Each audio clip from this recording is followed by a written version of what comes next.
দীঘলীয়া কৰিব খোজা নাই, কাৰণ এইবিলাক আপোনালোকে নিশ্চয় আপোনালোকেও শুনিছে অসমৰ মুখ্যমন্ত্ৰীৰ বক্তব্যবিলাক।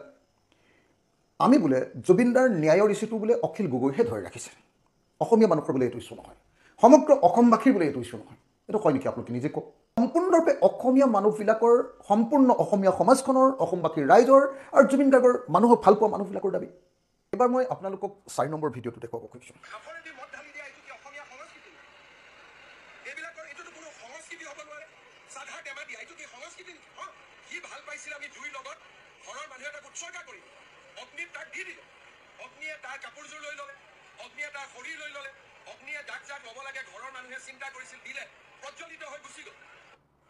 আপোনালোকে দেখিছেনে যে এইবাৰ অসমৰ মুখ্যমন্ত্ৰীয়ে জুবিন গাৰ্গৰ প্ৰতি ইমান ক্ৰোধিত হৈ আছে যে আমাৰ মৰমৰ জুবিনদা, মৃত জুবিনদা, মহাপ্ৰাণ কৰা জুবিনদানক তই তই বুলি খং প্ৰকাশ কৰা দেখা গৈছে।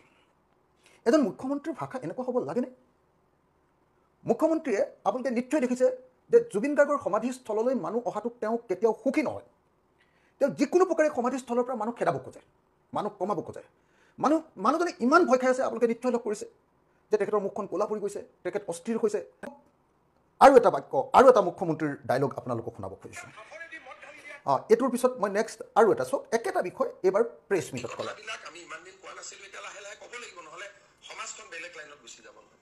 দুখ লাগে নহয়, জুবিনৰ সমাধিত গৈ এনেকৈ সাফৰত মদ ঢালি দিছে, চাধা দিছে, ফুল দিব লাগে গৈ পেলাই। দেখিছে?